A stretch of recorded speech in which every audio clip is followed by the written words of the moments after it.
Something absolutely malevolent exists in rural Montana. The jump scares, the monster under your bed, your friend dressed up as a man with a knife.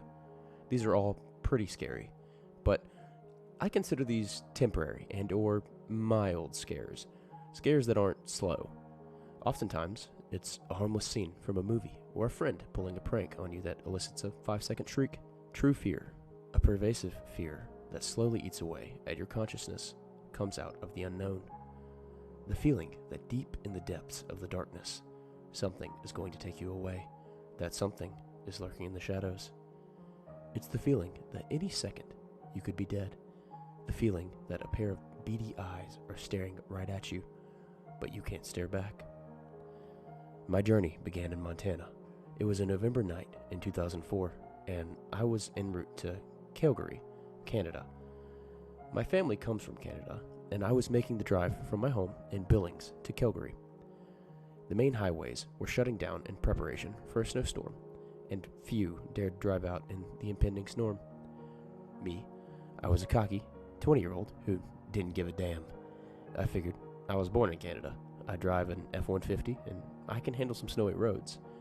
Rural Montana is eerie at night, especially the back roads. The main road from Kalispell to Lethbridge, Canada, was closed, and I was forced to take a back route, a seemingly endless 2-lane road that probably hadn't been worked on in decades.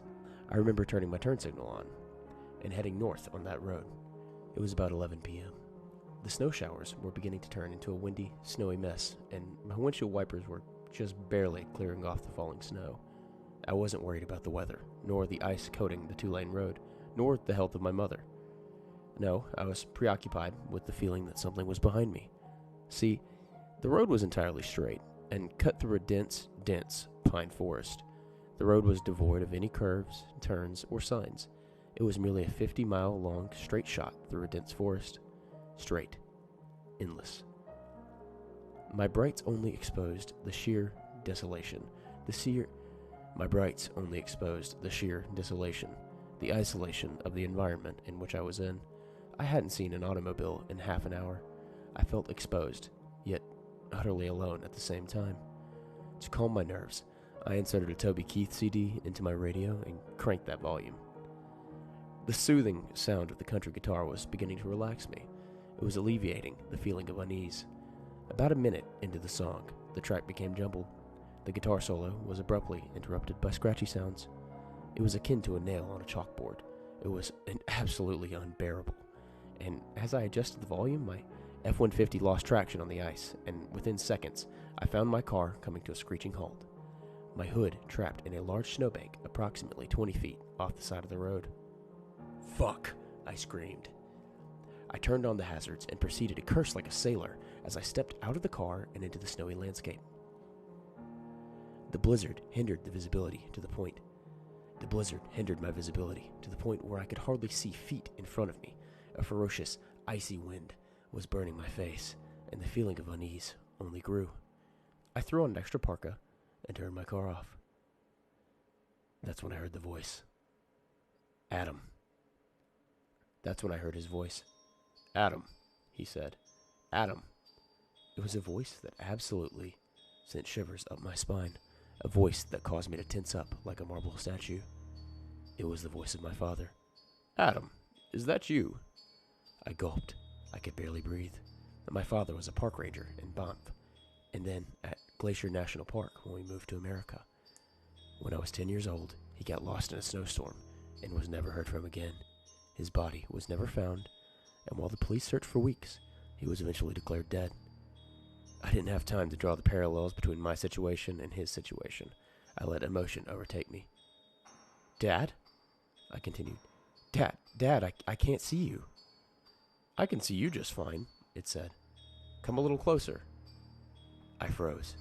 The seconds of emotion and adrenaline had abruptly come to a halt. I'm a rational man. My father was dead. He had been dead for 10 years. Something else was going on. "Adam, did I stutter? Come with me," it said. "Come with me. It's nice and warm where I stand. Come with me." I still couldn't see whatever the fuck was speaking, and I had no time to play games. I hopped in my car and started the ignition. The damn thing wouldn't start. Adam, your car won't start. It's futile, it said. The voice was distorted this time. It sounded as if my father had the flu, in a real, deep, raspy voice. Despite the freezing cold, I could feel nervous sweat dripping from my brow. The slow scare I mentioned was sinking in. I couldn't think. My hands shook relentlessly as I tried to start the car. Against my better judgment, I stepped out of the pickup truck and ran in the opposite direction. I had never run faster in my life. The only force keeping my ass from running out of breath was pure fear and adrenaline. Behind me, I heard it calling my name, its voice becoming more distorted, each sound. Adam! Adam! Adam! Within minutes, the snow relentlessly beat down on me, and as the moon became shrouded by pine trees and snow, I found myself in the middle of a pine forest. Lost completely. Its voice, however, was slowly disappearing. As it faded into the night, so did my consciousness. The cold had gotten to me, and I hadn't realized it before I drifted into an unconscious sleep.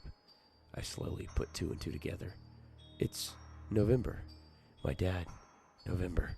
Snowstorm. Lost forever.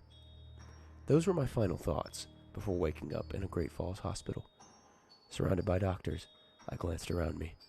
I was dizzy and dozed in and out of consciousness before finally waking up. I drew a comparison between what happened to my father when I was 10 and the near death I had avoided. I shivered. After minutes of recuperating, the doctor beside my bed explained what had happened. Mr. Redacted, you are a lucky man. You were found unconscious 200 yards away from a country road. Your body temperatures were 88 degrees Fahrenheit. I'm amazed that you seemingly won't suffer any long-term effects. Who found me? I asked, completely dazed, still recalling the thing that had chased me. Some man, driving to Missoula, saw your Ford deep in the trees off the side of the road, your hazards reflecting some light. Minutes later, he heard groaning, and found your motionless body in the snow. The doctor continued, I only have one real question before I let you rest and talk to your mother. What drove you to leave your automobile and run into a pine forest in the middle of a snowstorm? He coughed and chuckled as he said, I mean, come on, what happened? Did you see a ghost? As he laughed at his corny joke, I thought to myself, I wish I had seen it.